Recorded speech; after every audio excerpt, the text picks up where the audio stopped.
Welcome to the Creative Playing Podcast Network. Join us as we review our favorite RPGs, collectible card games, MMOs, video games, PC games, and bring up interesting topics and things that we'd like to share with everyone. Sit back and enjoy the show.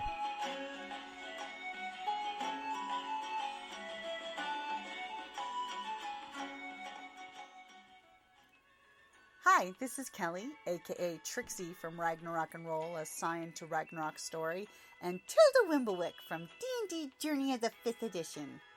First off, I would just like to say thank you to everyone for listening to our varied adventures, as well as for rating us on iTunes and RPGpodcast.com. If you haven't rated us yet, we would greatly appreciate it if you could.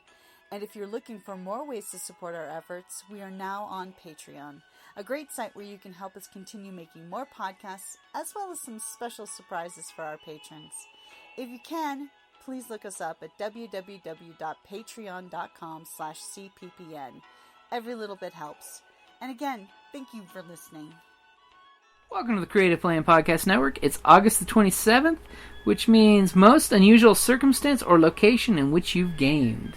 Well, let's see here. For me, I would have to say back when this was a long time ago.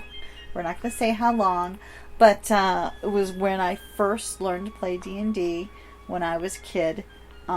We went to Rocky Point or Puerto Penasco, if you're and down in Mexico, with our DM. You know, he was he lived down the street from us, and when we were kids, and so for one of the holiday weekends, I don't know, it was like Memorial Day weekend, Labor Day weekend, something like that. We were pretty young. He invited us. So me, my sister, my brother, and him, with his parents, we all went down in an RV to Mexico, and we were playing Dungeons and Dragons on that. Partly it was on the table, and then the sleeping loft, you know, and then on the beach.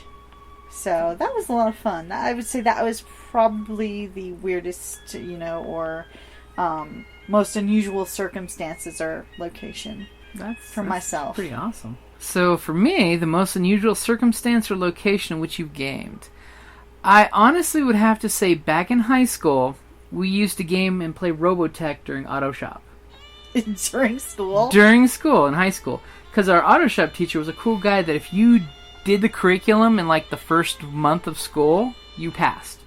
And then as long as you worked on vehicles in the room, you kept that good grade. So our group would constantly have the one project a week we'd work on, and we'd usually, as a group, knock out one vehicle. So that way we'd have like 3 days to just kill time. And we would literally, since we'd finish our curriculum and be done, we'd be playing Robotech RPG. Because most of our group were actually, we started playing Rifts, and then we progressed to Robotech as a quicker, easier flashback to our enjoyable days of remembering what it was like to be 12 and running home at 3 in the afternoon, trying to get out of school as quick as possible so you could watch Robotech. Robotech, I loved Robotech. The rescue. Except for that one chick. I hated her. Well, that's why we like the... Min-May? Yeah, Min-May. That's why we like the Invid Invasion part best. Yeah. Because you had the cooler Veritechs that had more missiles on them. Yeah. As opposed to the, Max, and the Hunter. And, yeah. So for me it would be school, and for you it would be an awesome camping trip. Yeah. Alrighty, guys. And that was August the 27th. Most unusual circumstance or location in which you've gamed. We're going to have to get, way freakier for next year.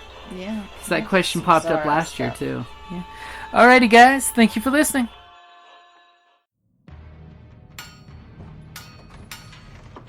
Down in the depths of the mountain, we dwarves spend our time forging powerful weapons, mining precious gems and metals, and feasting like kings.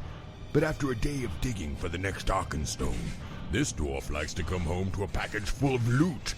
Dungeon Crate is a monthly subscription box service forged specifically for RPG and tabletop gamers. Miniatures, dice, tokens, coins, maps, modules, terrain pieces, handcrafted items, RPG jewelry, and more are yours for only a few gold per month. You even get a digital crate along with a physical one as an added bonus. So are you brave enough to reward yourself with a Dungeon Crate? By Morden's beard, I hope so. DungeonCrate.com. Let the adventure begin.